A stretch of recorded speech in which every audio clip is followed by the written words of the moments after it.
Hello, hello. How are you? Woo-hoo. Happy Friday. I hope you're doing well. I am plagued with allergies, so my eyes are completely bloodshot. If you haven't noticed, I'm sure now you're looking at my eyes. But anyway, I may take a little sneeze break. We'll see. But today I wanted to check in with you and just give you a little recipe for some jicama fries, or maybe jicama sticks. Anyway, super simple recipe, and I'm just gonna finish it up while we're talking about emotional eating hacks. But basically what I've done with the jicama is I've cut them up into these little sticks or fries. Hi, Miss Marie. And so I boiled them, and so they're not as firm as they would be if you just cut them, but they are still a little bit firm, and they still have a little bit of a crisp to them. All right, and so to that, we're going to add a tablespoon of olive oil, and then there's only 4 other seasonings. So I'm just putting in this little tablespoon here, tablespoon of olive oil, and then I'm gonna toss all that together, and then put it in this dish over here. I have just lined with some parchment paper, and then excuse me, put it in, there's the allergies, and then go ahead and put it in the oven. All right, so that's my olive oil. Next, I'm gonna put in a half a teaspoon of paprika. You can use sweet paprika. I have smoked paprika because they didn't have sweet paprika when I went to buy this. And so it's a half a teaspoon of that, and you know, you have a teaspoon. I don't always measure stuff, but because we're on camera, I want to give you guys the exact measurements. So anyway, so half a teaspoon, sprinkle that in. I think you can probably still see that. Hi, Miss Violet. Put that in there, and then a half a teaspoon of garlic powder. Now, I will say that I don't always use exactly what recipes call for. Hi, Miss Alicia. So it calls for garlic powder. So it's a half a teaspoon of garlic powder, but I use this minced garlic. Not an ad for this company, but it is what I use on a regular basis. I like to use the flakes. You can see they're just a little bit bigger, just because it just gives a little bit more flavor to me. And I'm going to put in a little bit extra. Why? Because I like garlic. And I'm always going off recipe for something. All right, so half a teaspoon of garlic powder. And then I do the same thing for onion powder. So I have minced onion instead of the actual onion powder. So entirely up to you. But now, that's all in, and I'm going to put a little bit extra of that in there, and then I'm just going to stir it around to coat everything. You can see I'm just stirring. I'm just using my little teaspoon that I just measured the spices with because it's already right here in my hand. And then I've already have my oven preheated to 425. So again, you're going to boil these and then put them on in your pan, and then put them in the oven. Okay, so there you have them. And I'm going to show this to you because why? It looks good. Doesn't it look like some seasoned fries? Yes, it does. Okay, so I already have the oven heated to 425. I'm just going to spread this around so that they're all on the same layer. And I had a couple that were peeking up on each other like that. Boom, boom, boom, boom, boom. There you go. I'm going to pop these in the oven, and then I'm just going to come back and chat with you about emotional eating. So those are going to stay in there. Hi, Miss Lisa. Those are going to stay in there, I think, for like 20 minutes. I'm not even sure. I'll just double check the recipe. But anyway, so emotional eating hack. What can we do about that? So let me just tilt the camera up a little bit so I can stand up straight.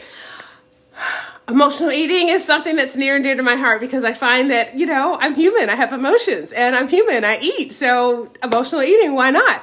But what I would like for you guys to what I'd like for you to do to start moving past emotional eating, snacking late at night, eating when you're not supposed to, eating things that are not on your plan is, and I do this myself, and it's always a work in progress, because when you have been in the habit of eating for your emotions, really to suppress them and buffer from them, then you're not even sure what even the emotions are that you're eating. You're like, oh, I'm stressed. And then that's just a blanket thing. But I promise you this, if you start looking more closely at what was really going on, you may find that it's not just generally stress. There may be something else going on. So I'll give you guys an example. So for me, recently I noticed that it is this concept of uncertainty.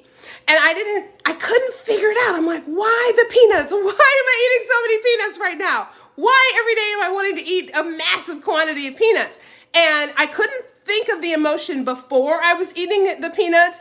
I wasn't quite figuring out while I was eating the peanuts. But after I finished the peanuts, I'm like, gosh, what was really going on there. And so just the way our brains work, it takes a little bit of time for you to get used to identifying the specific emotion that you are really trying to avoid and resist by doing the eating. So that is actually the hack. That is the challenge. So at the end of your, if you're eating, you're drinking, you're doing whatever, and you're like, I got to stop doing that thing. I got to stop eating that thing. I got to stop eating whatever. That's not really where the work is. The work really is, what is the emotion that you were trying to avoid?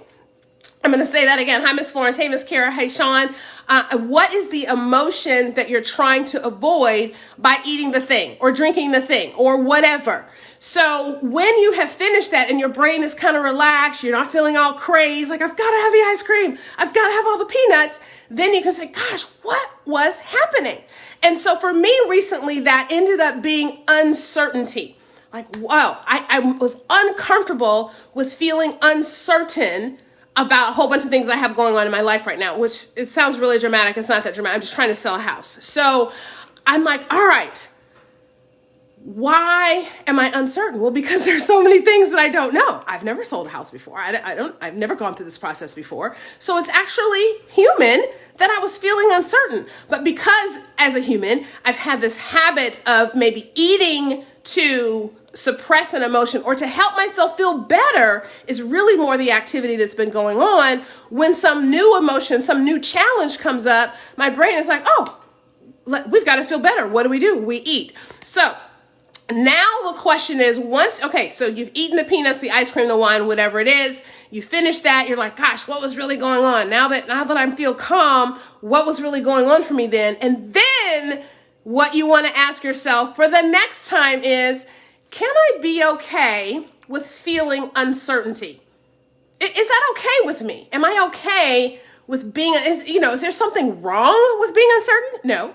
Is there something that's bad about sitting and being uncertain? No. So can you get to the place where being uncertain, yes, the answer is yes, get to the place where feeling uncertain about something in the future that I can't predict, I can't see into the future. Can I be okay with being uncertain in that particular moment and avoiding eating all the peanuts?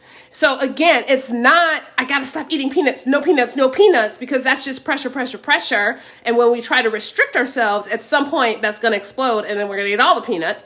But what I can do instead is say, all right, the peanuts really were a response to feeling uncertain, to not wanting to feel uncertain. Now that I've identified that it's the uncertainty that was the problem, I can start getting comfortable with, okay, that's just uncertainty. I don't have to eat peanuts to feel, the peanuts are not going to make me feel any more certain. So I don't need to eat the peanuts, but I do need to be okay with being uncertain. So that's your hack. 2 things. If you're eating, drinking, whatever, off plan, you're doing the emotional eating, you can't stop. The work is not trying to resist eating the thing. The work for you is, if you eat the thing, after you eat the thing, ask yourself, okay, what was really going on? Don't give yourself a pass and just say, oh, I was just stressed out. That's not good enough. No. I need you to be more specific about it. So then when you know what that emotion is, then the next step is for you to ask yourself, can I be okay with feeling that emotion in my body? Can I just let that emotion sit and not have to go get the food, the drink, the whatever to suppress that and hope that it goes away? Because the suppressing of it, of course, is not actually going to make it go away. So I hope that came through. I did have a text come in. I hope that didn't interrupt our feed. But again, you got this. I'm here for you. I love you so much. I want to wish you an amazing rest of your day. I want to wish you optimal health and bountiful wellness. I will see you next week. And if you try the jicama fries, let me know. Bye for now.